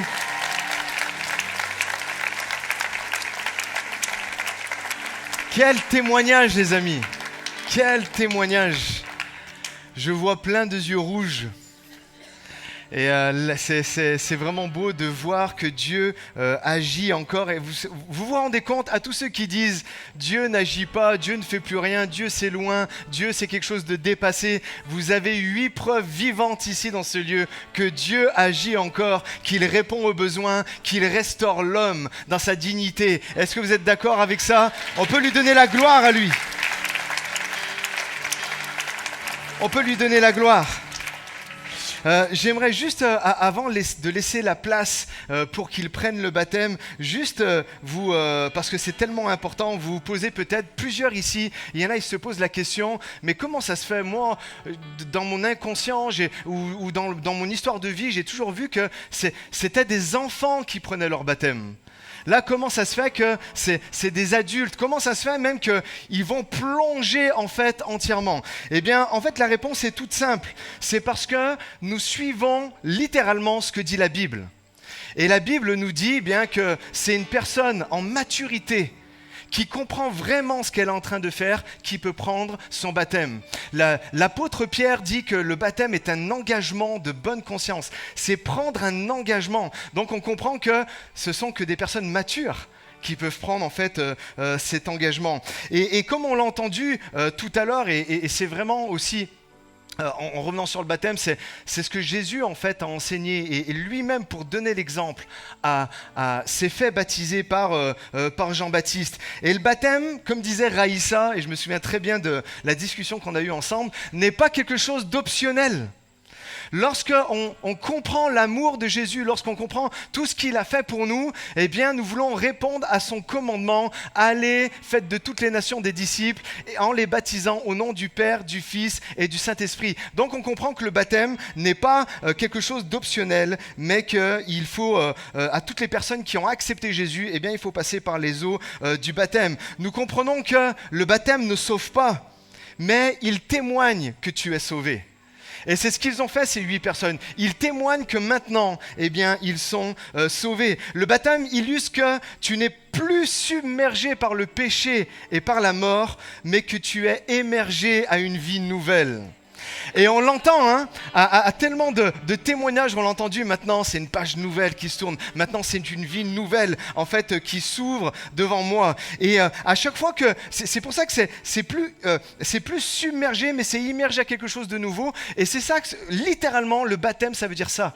Le baptême, le vrai mot grec, c'est baptistéo, qui veut dire plonger, immerger, pas simplement de l'aspersion, mais c'est une plongée. Et vous comprenez que c'est une belle image de je plonge tout ce qui est de mon ancienne vie, toutes les erreurs, les fautes, et je remonte à quelque chose de nouveau. Tu es non seulement pardonné de tes péchés, mais tu as une puissance pour devenir ce que tu n'étais pas auparavant.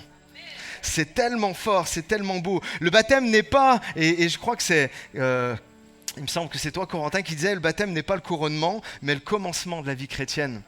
Et le baptême n'est pas un acte de sanctification, mais comme je disais en introduction, c'est un acte d'identification à Jésus. Parce que Jésus, en fait, nous a laissé en fait, ce modèle. Et lorsque Jésus vient pour être baptisé, Jean-Baptiste, il dit, mais pourquoi tu viens? Toi, tu es parfait, tu es pur, tu es saint. Et Jésus dit, non, il faut que je montre l'exemple.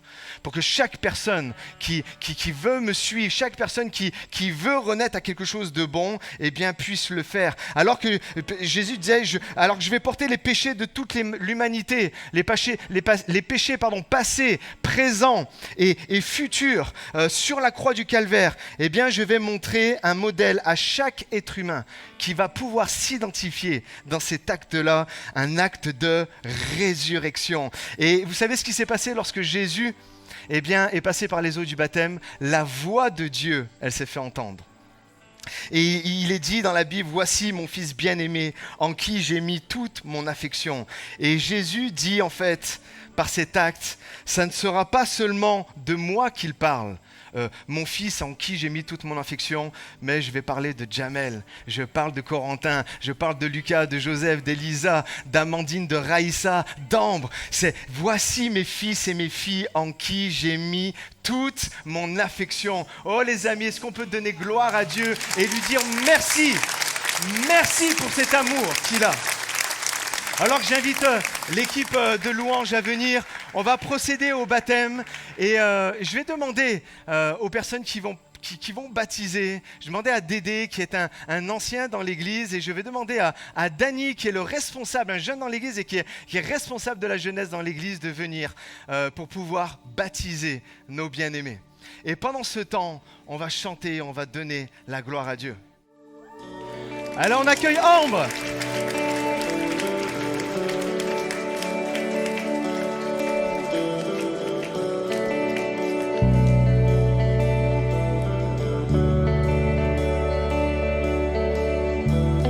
Tu as tout donné pour moi,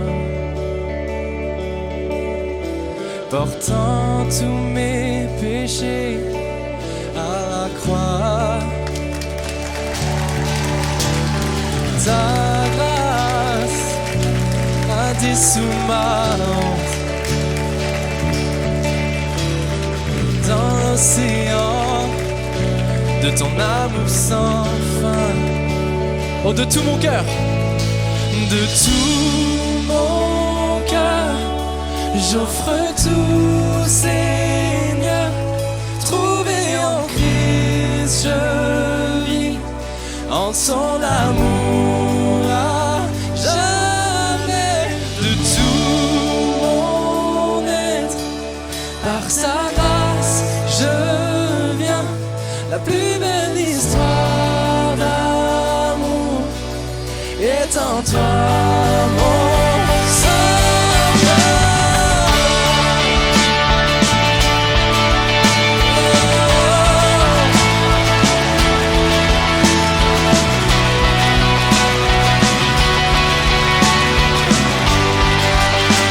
Ta grâce rugit, tel un vent violent. Tel un vent violent, ton amour a terrassé la mort. De tout mon cœur, j'offre tout, Seigneur.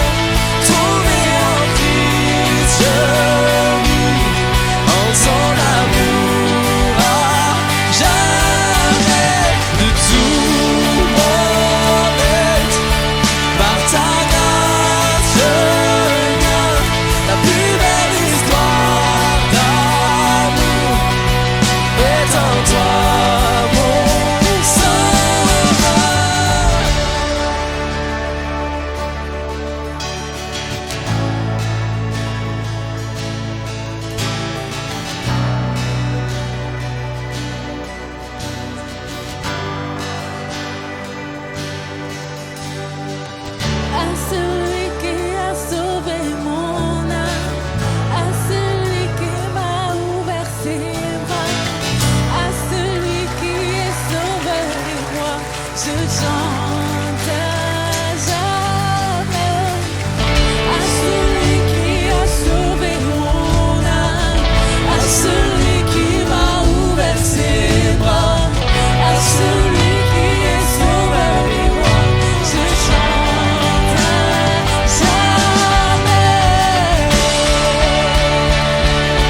De tout mon cœur, j'offre tout, Seigneur.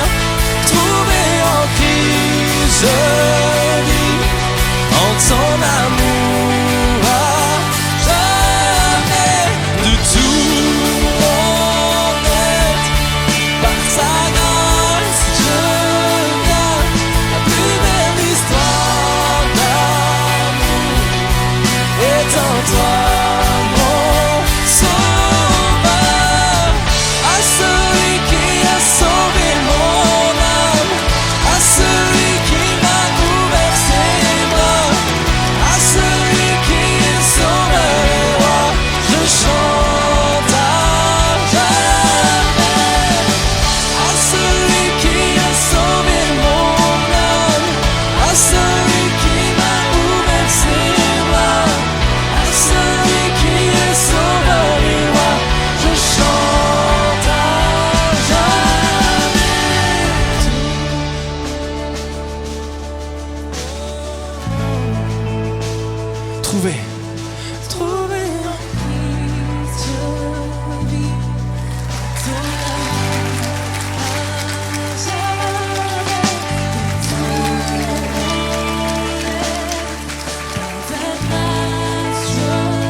Allez, une dernière fois, chantons ensemble de tout mon cœur. De tout mon cœur, j'offre tout, Seigneur. Trouvé en Christ, je vis en ton amour à jamais. De tout mon être, par ta grâce, je viens. La plus belle histoire d'amour est en toi, mon sauveur. Où est-ce qu'on peut acclamer ce Dieu qui change les vies encore? Merveilleux Dieu.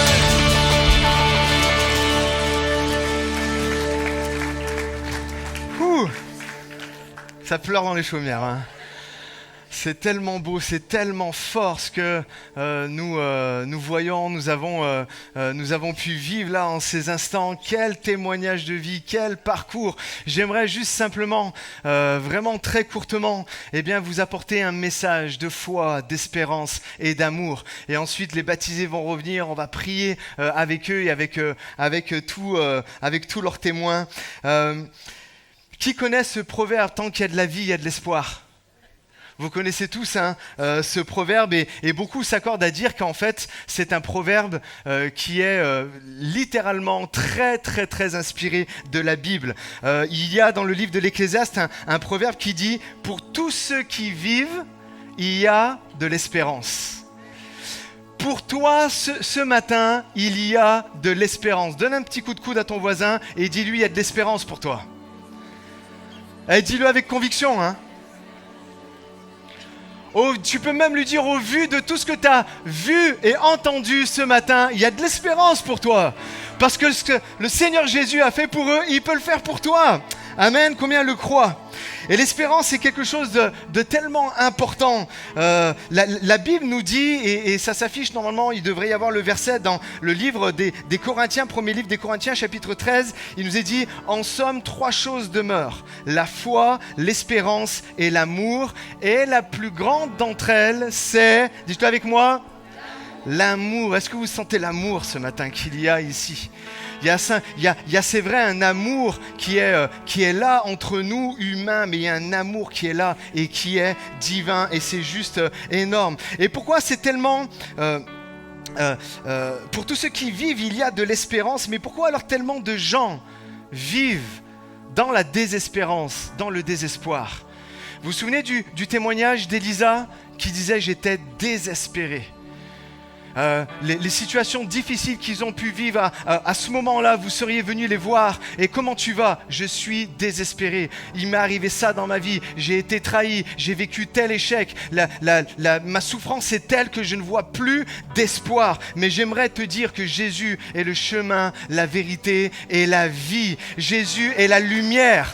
Jésus est cette personne qui peut allumer la lumière alors que tu es dans les ténèbres. Et il y en a, il dit, je vis, je suis physiquement là, mais j'ai aucune espérance. J'ai aucun avenir, j'ai foi en rien, j'ai pas de conviction, je ne crois pas les choses qu'on me dit, je ne crois pas les politiques, je ne crois pas la médecine, je ne crois plus en l'amitié, je ne crois plus en l'amour, et je ne crois même plus en ma famille. Et beaucoup vivent d'une manière tellement désabusée et tellement cynique. Pourtant, mes amis, au-delà de tout ça, il y a de l'espérance pour celui qui vit.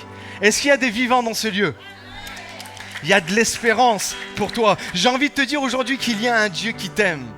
Il y a un Dieu qui veut te sauver. Il y a un Dieu, comme vous l'avez entendu, qui veut te guérir. Il y a un Dieu qui veut te relever. Il y a un Dieu qui veut te donner un avenir et de l'espérance. Il y a un Dieu, alors que tu es assis sur le bord du chemin, qui te tend la main, qui te lève et qui te dit « Allez, viens, suis-moi ». Il y a un Dieu qui est là. Maintenant, j'aimerais te suggérer tout simplement l'idée que finalement, pour toi ce matin, il y a une lumière au bout du tunnel. Il y a une lumière au bout du tunnel, qu'il y a une lumière qui veut briller dans la noirceur de ta vie. L'espérance qu'il y a un Dieu qui se soucie de toi. On ne peut pas remettre en question ces gens, vous les connaissez, il y en a c'est votre famille, il y en a c'est des amis. On ne remet pas en question, ils ont vécu quelque chose de tellement fort. Et s'ils l'ont vécu, toi tu peux le vivre. S'ils ont vécu la restauration, s'ils ont vécu la guérison, s'ils ont vécu ces choses-là, toi, tu peux le vivre. Donc, reprends espérance. Et j'ai envie de te dire, même pour aller plus loin, reprends la foi. Reprends la foi. La foi, c'est quelque chose de tellement important. Vous savez, le verset qu'on a dit, 3 choses demeurent, la foi, l'espérance et l'amour. Et la foi est quelque chose de tellement important. Il y a un homme de Dieu qui disait, un pasteur qui disait, une petite foi mettra votre âme au ciel, mais une grande foi mettra le ciel dans votre âme. Et c'est littéralement ce qu'ils ont vécu. Et la foi, c'est quoi? C'est une conviction. C'est je crois et je fais confiance à celui qui m'a créé, en celui qui m'a créé.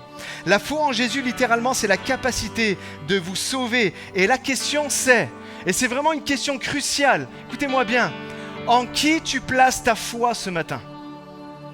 En qui tu places ta foi ce matin? C'est tellement crucial. Aie foi en Dieu, mais n'aie pas foi dans les personnes, dans les gens. Pas les gens, aussi bons soient-ils. À toutes les personnes désabusées qui disent « Moi, j'ai plus foi dans les gens », j'ai envie de te dire « Tant mieux ». Tant mieux que tu n'aies plus foi dans les gens, c'est un bon point de départ pour placer ta foi en Dieu. Dieu ne t'a jamais dit de placer ta foi dans les gens. Il t'a dit de placer ta foi en lui. Amen, vous êtes d'accord avec ça? Parce que nous, on n'est que des êtres humains. Et à un moment donné, on est appelés à se décevoir les uns les autres. Par contre, il y en a un qui ne va jamais vous décevoir. Son nom est... Amen. Et c'est super que tu ne places pas ta foi dans les gens, que tu places ta foi en Dieu. Ne place pas ta foi aussi en toi. Il y a tellement de personnes qui ont voulu, on écoutait Lucas qui a commencé à écouter toutes sortes de philosophies, de choses, et puis on sait ce que c'est aujourd'hui. Crois en toi, t'es le meilleur, t'es le plus beau, tu vas y arriver à force de te le répéter et tout ça. Non, c'est pas en toi que tu dois placer ta foi. C'est en Jésus. À un moment ou un autre, toi comme les gens, mais toi, tu vas t'abandonner, tu vas te laisser tomber. C'est vrai ou pas? Est-ce que je peux donner quelques petits exemples? Combien il y en a? C'est toujours facile, je prends toujours le même presque. Combien en début d'année on dit c'est bon, je commence le régime, je vais à la salle de sport? Levez la main pour de vrai. Bah, style. Ok, il y en a 3-4 qui ont été honnêtes. Maintenant, les mêmes personnes qui vous avez levé la main, est-ce que vous continuez aujourd'hui? Voilà. Ah, il y a quand même une personne. Mais pourquoi? Parce que ça reflète la mentalité humaine. À un moment ou à un autre, comme les gens peut-être t'ont abandonné, toi aussi, tu es de la même nature qu'eux. Alors qu'est-ce que tu fais? Toi aussi, tu t'abandonnes. Tu t'abandonnes dans les McDo, le Coca et tout ça, pour parler de ça encore une fois. Donc tu n'es pas censé placer ta foi, en fait, en toi, mais tu es censé placer ta foi en Jésus. Finalement, tu en reviens à la foi en Dieu. Seigneur, si tu ne m'aides pas, Seigneur, si tu viens pas m'aider à m'en sortir, si tu n'interviens pas, je pourrais pas aller de l'avant. Et c'est tellement beau que... il y a tellement d'exemples ce matin, mais que ce soit Corentin ou que ce soit Lucas, qui surnaturellement, comme ça, ils ont entendu la voix de Dieu. Ils ont vu Jésus se révéler dans leur vie. Et aujourd'hui, c'est un moment comme cela, où Jésus veut se révéler à toi et te dire, hey, il y a un avenir et de l'espérance pour toi. Il y a quelque chose pour toi. Juste l'audace de croire que je peux faire quelque chose pour toi. Alors il y a la foi, il y a l'espérance, et la Bible nous dit que la chose qui demeure et la plus importante, c'est l'amour, parce qu'au final il restera que ça. C'est comme découvrir, et puis c'est la vérité, que le Dieu qui a créé toutes choses sur cette terre et l'infini et l'immensité en fait de l'univers a pour seule passion toi. La Bible nous dit que Dieu t'a tellement aimé. On parle d'une grâce infinie. On parle d'un amour infini qui t'a tellement aimé qu'il a donné sa vie pour toi. Mais qu'est-ce qu'il faut faire pour recevoir cette vie-là? Eh bien, il faut croire. Il faut croire qu'il est là. Peut-être tu es là et tu es comme éteint. Tu es là, tu es comme fatigué. Tu es chargé. Je suis venu pour te dire. Jésus, est venu pour te dire. Dans l'état dans lequel tu es comme lié, tu es comme, comment on pourrait dire, tu es dans la culpabilité de toutes sortes de choses que tu as pu faire, que tu as pu dire. Tu es là, tu es comme dans la souffrance. Et c'est comme si Jésus venait ce matin et te dire, je suis venu pour te délivrer. Et je suis venu pour te pardonner. Je suis venu pour que les êtres humains puissent être délivrés, hommes et femmes, à toutes les personnes qui sont là et qui ont été pliées par la vie. Regardez ici, s'il vous plaît. Il y a des personnes ici, vous avez été pliés par la vie. Il y a des personnes ici, alors que votre flamme brillait, aujourd'hui, vous n'êtes plus qu'un petit... Vous savez, ce qu'on appelle les lumignons qui fument. À tous ceux qui ont fait du barbecue ou qui ont une cheminée chez eux, vous voyez, il y a les braises et puis petit à petit, on voit les braises s'éteindre. Et peut-être là, toi, tu es sur le point de t'éteindre. Mais j'aimerais te dire que Jésus dit... Je ne casserai pas le roseau qui est plié, je n'éteindrai pas le lumignon qui fume, mais je vais être là pour te restaurer de la même manière que je l'ai fait pour ces baptisés. Quand je suis mort à la croix, j'ai pris leurs péchés, j'ai pris leur maladie, j'ai pris leur culpabilité, et tout ça, je l'ai échangé contre de l'amour, contre de la paix et contre de la joie. Qui veut suivre Jésus ce matin? Vous savez, si on peut faire simple, je vais faire une petite expérience. Les chrétiens de l'église, vous m'avez déjà vu faire ça une fois. C'est pas pour vous que je le fais, d'accord? Dites pas, oh, on l'a déjà vu, on sait, tout ça. Mais c'est comme s'il y avait Dieu qui était là. Et puis, il brille. Ah, voilà. Sa flamme est là et elle brille constamment. Elle est là. Sa flamme, sa lumière, eh bien, nous guide. Sa lumière nous réchauffe. C'est la lumière qui vient éclairer nos ténèbres et qui nous permet d'avancer. Et Dieu est toujours là. Et puis, je pense que nous, tous à l'intérieur, on a une lumière aussi. Mais elle est là Et puis, je ne sais pas si on peut même l'augmenter. Ouais, vous allez voir, regardez. Voilà. Et on est là, on a comme une lumière, et puis les difficultés de la vie sont arrivées. La tempête a soufflé. Ok, je me suis éteint, j'ai plus de force, mais allez, je vais prendre les dernières forces que j'ai en moi, et puis hop, t'appuies. Ah, le faux plan. Ah. Et puis tu te rallumes. Ça, en fait, c'est une véritable... c'est comme ça, tu mets du temps à redémarrer après les épreuves. Et puis ce qui arrive, hop, il y a encore du vent, il y a encore des choses vraiment tellement difficiles. Et il arrive même un moment où la tempête, elle t'a littéralement noyé. Et là, qu'est-ce qu'on fait quand la tempête te noie? T'es submergé. Combien croient que là, ça va plus marcher?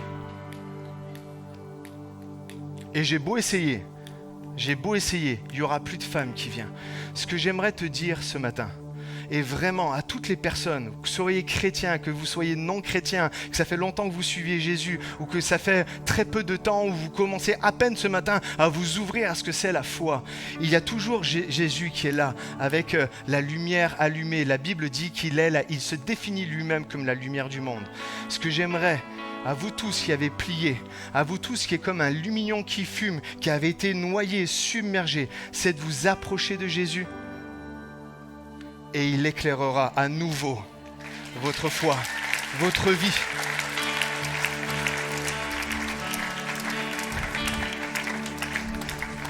J'aimerais ce matin tout simplement qu'on puisse se lever avant d'accueillir, si on peut voir si les baptisés sont là, s'il te plaît. Et juste avant que les baptisés arrivent, j'aimerais qu'on se lève et puis qu'on puisse prier ensemble. Est-ce que vous voulez bien, juste en signe de respect, si vous voulez bien, juste incliner votre tête, fermer les yeux. Et j'aimerais prier. Seigneur, merci pour ces instants. Merci Seigneur mon Dieu, parce que c'est vrai, tu n'éteins pas le lumignon qui fume. Tu es celui qui veut donner de l'espérance. Tu es celui qui veut nous combler d'amour, Seigneur mon Dieu. Mais tu nous demandes d'avoir la foi. Et je te prie, Seigneur mon Dieu, afin que la foi puisse être vraiment amenée dans ce lieu. Tu vois peut-être chacune des vies, tu vois peut-être chacune des personnes qui est là et qui se disent, mais ce que dit le pasteur, ça me parle. Je suis moi-même comme un roseau qui a ployé. Je suis moi-même comme un lumignon qui fume et qui est prêt à s'éteindre. Mais j'aimerais te dire ce matin, Jésus est là et Jésus veut te relever et Jésus veut te donner un avenir et de l'espérance. Oh Seigneur mon Dieu, fais ton œuvre dans la vie de toutes les personnes qui s'attendent à toi ce matin. J'aimerais qu'on reste les têtes inclinées. J'aimerais qu'on reste les yeux fermés, vraiment, c'est important. Et j'aimerais faire un appel à toutes les personnes qui disent « moi, je veux commencer à avoir la foi en Jésus ». À toutes les personnes qui disent « moi, j'ai besoin de reprendre espoir ». À toutes les personnes qui disent « moi, je veux goûter au vrai amour que Jésus me propose ». Après avoir goûté à tellement de choses qui, au final, m'ont déçu. Aujourd'hui, je veux m'approcher de Jésus et je veux accepter son amour. À toutes les personnes qui sont là, comme plusieurs des baptisés, et encore une fois, comme Elisa qui était là, qui était dans le désespoir. À toutes les personnes qui sont dans le désespoir, pour toi, tu es vivant et il y a de l'espérance pour toi. Alors si vous voulez que je prie pour vous, pour que vous receviez l'espérance, que vous receviez la foi, que vous receviez Jésus dans votre vie à nouveau, tout simplement levez la main à votre place et je vais prier pour vous. Alléluia, une main se lève, encore une main se lève, une main se lève, des mains se lèvent, des mains se lèvent partout à travers ce lieu. Alléluia. Vous pouvez les baisser à présent et je vais prier.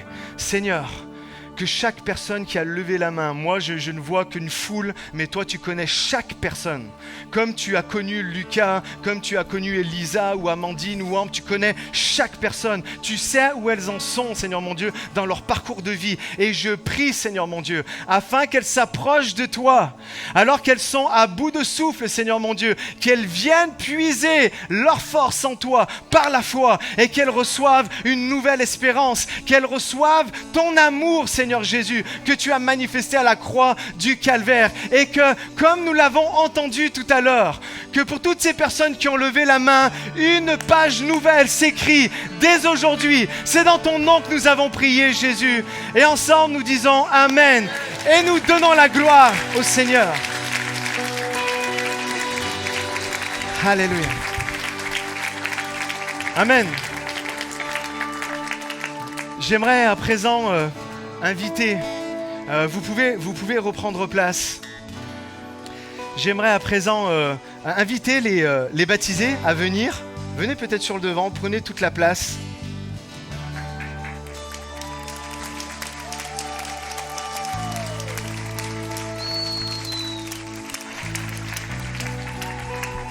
Vas-y, mets-toi le plus par là, voilà, comme ça on laisse la place à tout le monde. Allez. Ok, avancez-vous. Ils sont pas beaux ?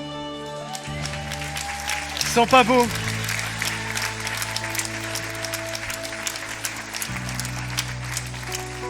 Ce qu'on va faire ce matin, avant de chanter un chant final, j'aimerais que inviter leurs témoins. Vous avez vu, il a été question pendant les interviews de quelques témoins.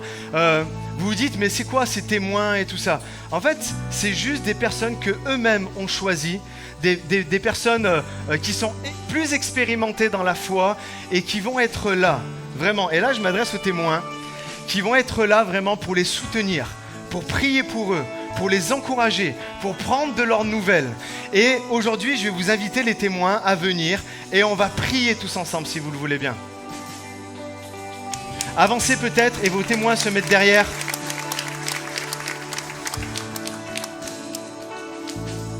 Mettez-vous derrière la personne qui vous a choisi.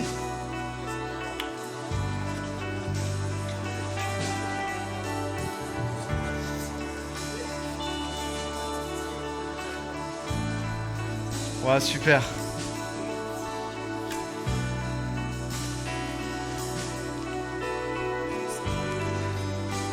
Génial. Est-ce que, s'il vous plaît, vous pouvez prier avec moi pour chacun d'entre eux et on va se joindre, c'est moi qui vais prier, mais les témoins derrière chaque baptisé va prier pour son ami. Et on va prier pour que le Seigneur les bénisse et les conduise dans toutes les voies qu'il a tracées d'avance. Seigneur, on te prie. Non, Seigneur, avant tout, on te dit merci. On te dit merci pour ces 8 vies transformées, pour ces 8 vies que tu es venu, où tu as redonné de l'espérance, où tu es venu briller, Seigneur mon Dieu, et leur donner, Seigneur mon Dieu, de quoi avancer. Je me joins à la prière de chaque témoin qui est là, afin que, Seigneur mon Dieu, ces baptisés soient préservés de tout mal. Je prie, Seigneur mon Dieu, pour que ces baptisés, chaque jour, aillent plus loin dans la découverte de qui tu es, aille plus loin dans ta présence, aille plus loin dans la parole de Dieu, aille plus loin dans leur service pour ton œuvre, pour l'Église. Je prie, Seigneur mon Dieu, afin que ces baptisés deviennent à leur tour des témoins, Seigneur, qui vont pouvoir parler de toi, qui vont pouvoir témoigner de toi, que tu es un Dieu vivant, que tu es un Dieu qui répond aux prières. Seigneur, bénis-les, encourage-les, et je te prie pour toute l'Église que nous sommes.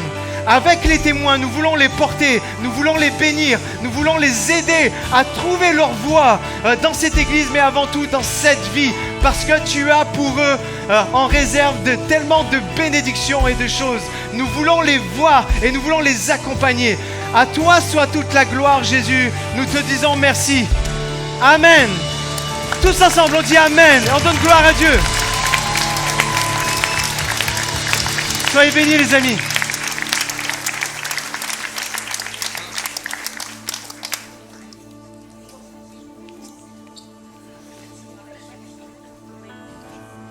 C'est tellement beau. Vraiment, je suis ému, moi, depuis hier où on est là, où on a commencé à préparer ces choses et tout ça. Je dis, mais c'est juste extraordinaire ce que nous vivons. Et entre ces baptisés, entre les témoins qui sont là, entre toutes les choses qui prennent place à l'église. Juste avant le dernier chant, j'aimerais dire à toutes les personnes qui sont nouvelles, toutes les familles qui sont là, on vous invite la semaine prochaine.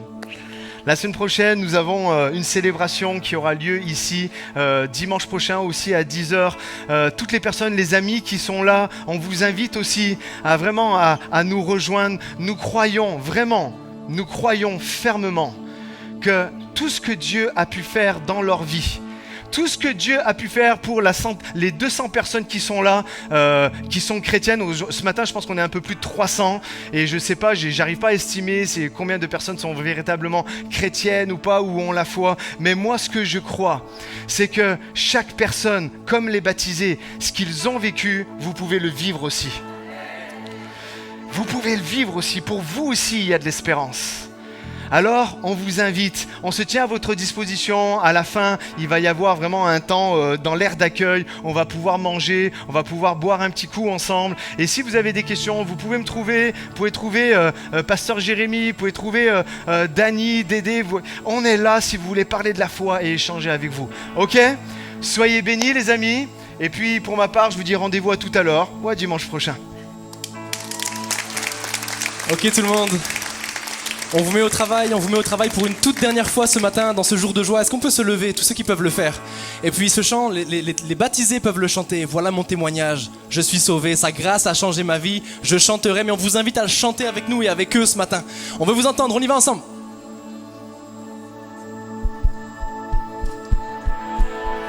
Allez, on frappe dans les mains ensemble.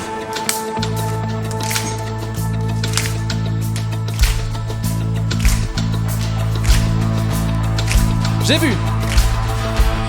vu l'ennemi s'effondrer, l'obscurité se dérober. Malgré tout, un mystère est insaisissable. Mon nom est écrit là dans le ciel. J'ai vu sa puissance en action, sa force de résurrection. Pourtant ce mystère reste insaisissable. Mon nom est écrit là dans le ciel. Mon chant demeurera éternel. On y va ensemble? C'est là mon témoignage, je suis sauvé. Sa grâce a changé ma vie. Je chanterai par Jésus mon Rédempteur, justifié. Voilà mon témoignage, voilà mon témoignage. Oh, oh, oh. Rassemblons-nous devant celui qui par son sang nous a franchis. Adorons le Père, le Fils, le Saint-Esprit. Mon Dieu fera ce qu'il a promis. Oh, en lui, tout est déjà. On le croit ce matin, on déclare. C'est là mon témoignage, je suis sauvé. Sa grâce a changé ma vie. Je chanterai par Jésus mon Rédempteur, justifié. Voilà mon témoignage, voilà mon témoignage.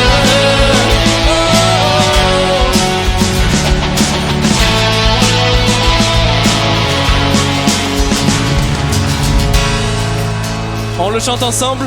Tant que je vis, tant que je vis, oui tu agis. On déclare-le avec nous ce matin. Le meilleur est à venir, oh je le crois.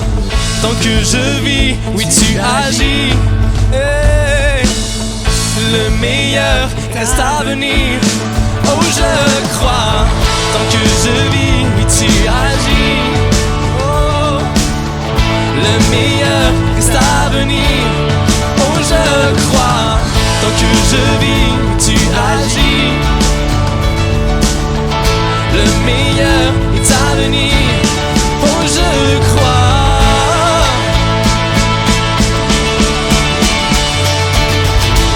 C'est là mon témoignage, je suis sauvé. Sa grâce a changé ma vie. Je chanterai par Jésus mon Rédempteur, justifié. Voilà mon témoignage.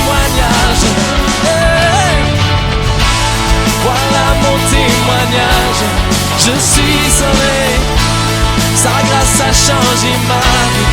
Je chanterai par Jésus mon rédempteur, justifié.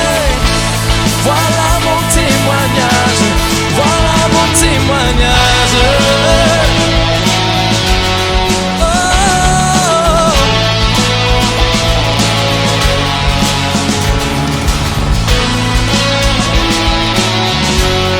Oh, je suis sauvé. Oh.